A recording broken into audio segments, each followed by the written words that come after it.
दोस्तों, एक सवाल जो 90 साल से विज्ञान को परेशान कर रहा है, ब्रह्मांड का 85% द्रव्यमान गायब क्यों है। हम सबने डार्क मैटर के बारे में सुना है, लेकिन क्या हो अगर मैं कहूं कि डार्क मैटर है ही नहीं और इसका जवाब एक 14 साल के बच्चे ने खोज लिया है। ये इन्फॉर्मेशन फील्ड इंटरप्रिटेशन या IFI थ्योरी की कहानी है। ये वीडियो सिर्फ एक आइडिया नहीं बल्कि भौतिकी की एक नई भाषा की शुरुआत है।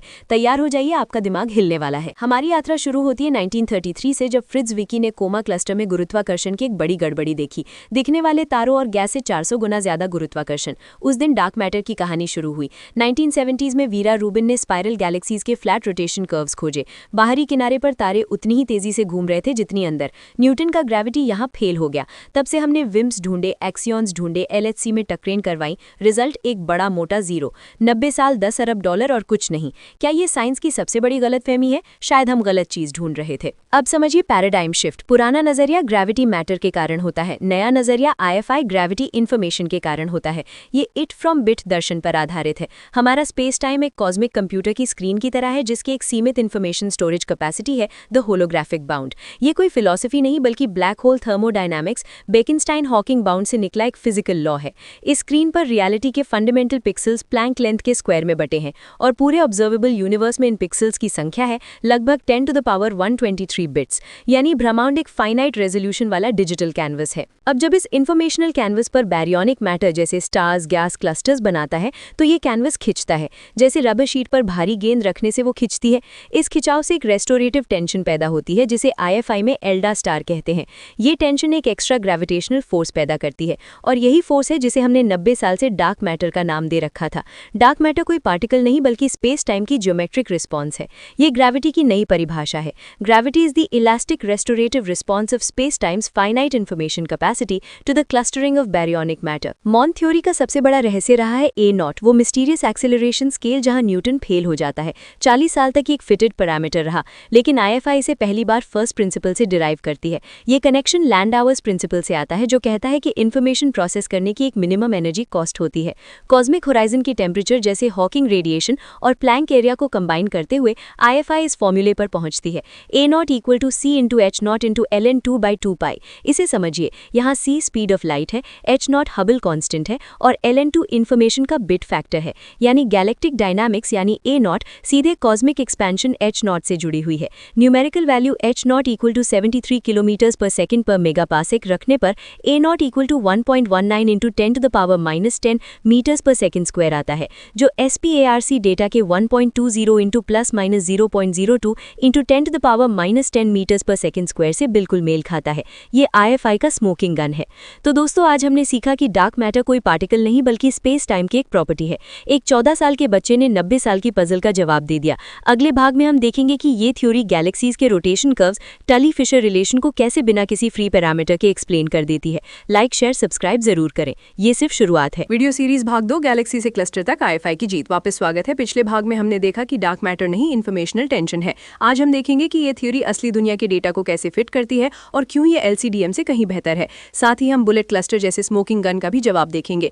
गैलेक्टिक डायनेमिक्स की सबसे बड़ी चुनौती है फ्लैट रोटेशन कर्व्स। LCDM इसे समझाने के लिए हर गैलेक्सी के लिए एक custom designed dark matter hello fit करता है। स्पार्क डेटा सेट की 175 गैलेक्सीज के लिए लगभग 350 फ्री पैरामीटर्स चाहिए।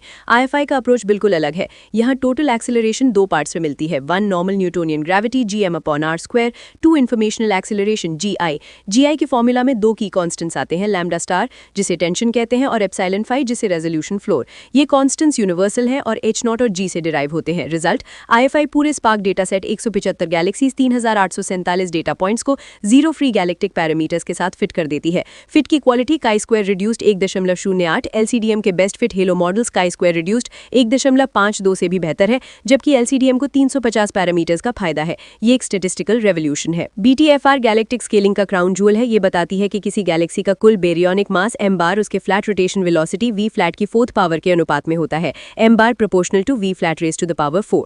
LCDM में ये रिलेशन इमर्जेंट है, मतलब कॉम्प्लेक्स फीडबैक मैकेनिज्म्स के जरिए आती है और इसमें स्कैटर ज्यादा होता है। IFI में ये सीधे थ्योरी से निकलती है। डीप इंफॉर्मेशनल रिजीम में G total approximately √ A0 into G Newton हो जाता है। सेंट्रिपिटल एक्सेलरेशन v²/r से इसे जोड़ने पर सीधे v4 is equal to G into m into A0 मिलता है। इसमें कोई फिटिंग नहीं। प्रिडिक्टेड स्लोप बिल्कुल 4.0 आता है, जो स्पार्क डेटा के 3.98 ±0.04 से बेहतर मैच है। इससे पता चलता है कि गैलेक्टिक डायनेमिक्स और कॉस्मिक एक्सपेंशन A0 में H0 के जरिए सीधे जुड़े हैं। अब आते हैं सबसे बड़े ऑब्जेक्शन पर, बुलेट क्लस्टर 1E0657558। यहाँ कोलाइडिंग क्लस्टर्स में हॉट एक्सरे गैस जो ज्यादातर बेरियॉन्स है और ग्रेविटेशनल लेंसिंग मास पीक के बीच 160 किलोपार्सेक का ऑफसेट है। ये डार्क मैटर के कोलिजनलेस होने का प्रूफ माना जाता है, क्योंकि गैस रुक गया लेकिन डार्क मैटर आगे निकल गया। प्योर मॉन्ड यहाँ फेल हो जाता है। IFI एक एलिगेंट सोल्यूशन देती है, इन्फॉर्मेशनल लैग। दरअसल इन्फॉर्मेशन फील्ड की रिस्पॉन्स टाइम फाइनाइट होती है। जब क्लस्टर्स कोलाइड करते हैं तो स्टार्स जो स्टीप डेंसिटी ग्रेडियंट्स बनाते हैं बिना रुके निकल जाते हैं, जबकि गैस रुक जाता है। इन्फॉर्मेशनल फील्ड स्टार्स की उस हाई ग्रेडियंट स्टेट को याद रखता है और उसके पीछे ग्रेविटेशनल सिग्नल देता रहता है जब तक कि वो नए गैस डिस्ट्रीब्यूशन के साथ इक्विलिब्रियम में नहीं आ जाता। ये लैग टाइम टाउ आई, शॉक रेडियस और इन्फॉर्मेशन प्रोपगेशन स्पीड c/√3 से कैलकुलेट होता है। इस लैग टाइम और कोलिजन वेलोसिटी 4700 किलोमीटर्स पर सेकंड से प्रिडिक्टेड ऑफसेट लगभग 158.4 किलोपार्सेक आता है, जो ऑब्जर्व्ड 160 ± 20 किलोपार्सेक से परफेक्ट मैच है। ये ऑफसेट परमानेंट नहीं बल्कि टाइम के साथ डीके करेगा, एक टेस्टेबल प्रिडिक्शन। LCDM के लिए ड्वार्फ स्फेरॉइडल गैलेक्सीज और अल्ट्रा डिफ्यूज गैलेक्सीज जैसे NGC 1052 DF2 बहुत प्रॉब्लमैटिक रहे हैं। उनकी डायनेमिक्स समझने के लिए एक्सट्रीम फाइन ट्यूनिंग चाहिए। IFI में ये सब डेंसिटी थ्रेशोल्ड से नेचुरली आ जाता है। जहां बेरियोनिक डेंसिटी ग्रेडियंट बहुत कमजोर mod rho b less than epsilon 5 होता है, वहां इन्फॉर्मेशनल फील्ड स्क्रीन हो जाता है और सिस्टम प्योरली न्यूटोनियन बर्ताव करता है, जैसे DF2। जहां ग्रेडियंट मध्यम होता है वहां बूस्ट मिलता है, जैसे नॉर्मल ड्वार्फ्स। ये एक सीमलेस एक्सप्लेनेशन है। देखा आपने, गैलेक्टिक स्केल्स पर IFI ने LCDM और मॉन्ड दोनों को पीछे छोड़ दिया है। अगले और अंतिम भाग में हम कॉस्मोलॉजी पर चलेंगे, CMB, हबल टेंशन, न्यूट्रिनो मास और वो 3 बड़े प्रिडिक्शंस जो अगले 18 महीनों में इस थियरी को प्रूव या डिसप्रूव कर देंगे। Stay tuned. वीडियो सीरीज भाग 3, कॉस्मोलॉजी से लेकर भविष्य तक, IFI का टेस्ट। अंतिम भाग में स्वागत है। अब तक हमने गैलेक्सीज की दुनिया में IFI की जीत देखी, लेकिन क्या ये पूरे ब्रह्मांड कॉस्मोलॉजी पर भी काम करती है? क्या ये हबल टेंशन जैसे क्राइसिस सुलझा सकती है? और सबसे जरूरी, क्या इसके प्रेडिक्शंस टेस्टेबल है? आज के इस भाग में हम इन्हीं सवालों के जवाब ढूंढेंगे। कॉस्मोलॉजी में LACDM का सबसे बड़ा फोर्ट्रेस है कॉस्मिक माइक्रोवेव बैकग्राउंड का पावर स्पेक्ट्रम, खासकर उसका थर्ड अकूस्टिक पीक। ट्रेडिशनल मॉन्ड यहाँ फेल हो जाता है और उसे 2 EV के स्टेराइल न्यूट्रिनोज यानी डार्क मैटर ऐड करने पड़ते हैं। IFI यहाँ एक मजबूत दावा करती है। हाई रेड शिफ्ट यानी Z अप्रॉक्सीमेटली 1100 पर ब्रह्मांड इतना डेंस था कि इन्फॉर्मेशनल फील्ड भी हाईली स्ट्रेस था। इसका स्ट्रेस एनर्जी टेंसर TMU/I एक इफेक्टिव एनर्जी डेंसिटी पैदा करता है जो ठीक उसी तरह बिहेव करती है जैसे cold dark matter. Omega DM effective approximately 0.26 CMB peaks को फिट करने के लिए चाहिए। मतलब अर्ली यूनिवर्स में इंफॉर्मेशनल फील्ड ने डार्क मैटर का रोल निभाया, लेकिन जैसे जैसे यूनिवर्स एक्सपैंड हुआ ये इफेक्ट गैलेक्सीज के रोटेशन कर्व्स बूस्ट में बदल गया। ये एक dynamic evolving dark matter effect है। हबल टेंशन सोल्यूशन, ये IFI का दूसरा बड़ा ट्रायम्फ है। लोकल SHOES और अर्ली प्लैंक मापन के बीच H0 का 5.6 सिग्मा अंतर LACDM की सबसे बड़ी समस्या है। IFI इसे लेट टाइम इंफॉर्मेशनल किक से सॉल्व करती है। जैसे जैसे cosmic density rho b critical threshold rho 0 के करीब आती है, यानी Z less than 1.5, informational field एक रिपल्सिव प्रेशर देना शुरू करता है जो डार्क एनर्जी की तरह काम करता है। ये लेट टाइम एक्सपेंशन को थोड़ा स्पीड अप कर देता है। जब इस इफेक्ट को प्लैंक डेटा के एनालिसिस में शामिल किया जाता है तो इन्फर्ड एट 0 का मान बढ़कर 70.8 किलोमीटर पर सेकंड पर MPC हो जाता है, जो लोकल 73.0 के काफी करीब है। इससे टेंशन घटकर मात्र 1.2 सिग्मा रह जाती है। ये एक एलिगेंट सोल्यूशन है। ये IFI का सबसे हैरान करने वाला प्रेडिक्शन है जो पार्टिकल फिजिक्स और कॉस्मोलॉजी को जोड़ता है। IFI में फंडामेंटल पार्टिकल स्पेस टाइम के इंफॉर्मेशनल स्ट्रक्चर को प्रोब करते हैं। थियरी कहती है कि neutrino mass scale informational acceleration scale से जुड़ा होना चाहिए। डायमेंशनल एनालिसिस से एक यूनिक मास स्केल मिलती है, MV approximately square root of H multiplied by C multiplied by A0 divided by C square. ये लगभग 37 EV की स्केल देती है। लेकिन जब इसमें इंफॉर्मेशनल कपलिंग के एक ज्योमेट्रिक फैक्टर यानी 1/760 को शामिल किया जाता है जो electron to Planck mass ratio से मिलता जुलता है, तो फाइनल प्रेडिक्शन आती है MV लाइटेस्ट अप्रॉक्सीमेटली 0.048 EV। ये मान current cosmological bound sigma MV less than 0.12 EV और कैट्रिन एक्सपेरिमेंट के direct search limit MV less than 0.8 EV के भीतर बैठता है।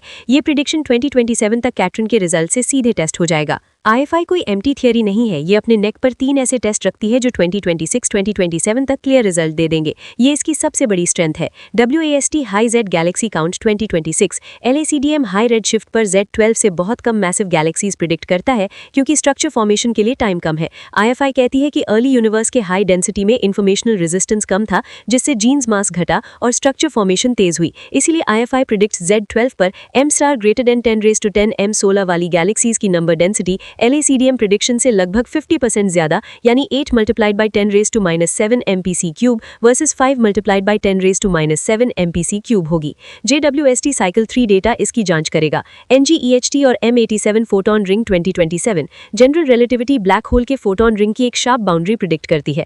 IFI कहती है कि स्पेस टाइम के फाइनाइट रेजोल्यूशन के कारण ये रिंग थोड़ी ब्लर्ड या ब्रॉड दिखेगी। कैलकुलेशन से पता चलता है कि M87 स्टार के लिए IFI प्रिडिक्ट्स फोटॉन रिंग की angular width pure GR prediction से लगभग 2.4% ज्यादा यानी total approximately 4.0 μAS versus 3.9 μAS होगी। Next gen event horizon telescope 2027 तक इसे मेजर करने की सेंसिटिविटी हासिल कर लेगा। NANOGrav gravitational wave background 2026 pulsar timing arrays यानी नैनोग्राव ने stochastic gravitational wave background detect किया है। सुपरमैसिव ब्लैक होल बाइनरी से बने इस बैकग्राउंड का स्पेक्ट्रल इंडेक्स अल्फा GR में -2/3 यानी -0.667 होना चाहिए।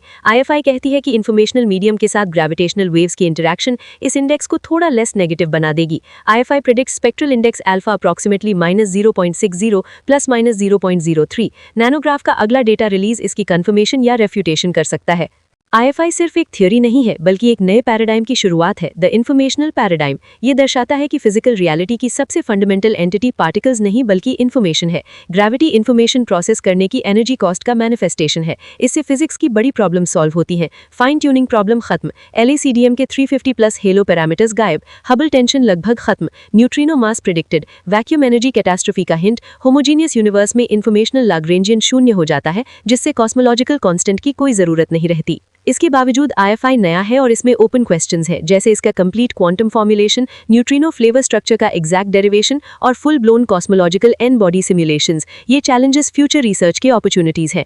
तो दोस्तों, ये थी इन्फॉर्मेशन फील्ड इंटरप्रिटेशन की यात्रा। एक 14 साल के बच्चे के मन में उठा एक सवाल आज एक पूरी साइंटिफिक रेवोल्यूशन का दावेदार बन गया है। ये थ्योरी बताती है कि डार्क मैटर हमारी समझ की कमी का नाम था। असली दुनिया इन्फॉर्मेशन से बनी है और ग्रेविटी उसकी भाषा है। अगले 18 मंथ्स निर्णायक होंगे। अगर JWST, NGEHT और नैनोग्राफ के रिजल्ट्स IFI के प्रिडिक्शंस मैच करते हैं तो भौतिकी की किताबें फिर से लिखी जाएंगी, और अगर नहीं तो ये थ्योरी साइंटिफिक मेथड की स्ट्रेंथ दिखाते हुए रिटायर हो जाएगी, क्योंकि असली साइंस में सच्चाई डेटा से तय होती है, बिलीफ से नहीं। इस वीडियो को लाइक, शेयर और चैनल सब्सक्राइब करें ताकि जब रिजल्ट्स आएं तो हम उन पर एक नई डिटेल डिस्कशन कर सकें। जय हिंद, जय विज्ञान।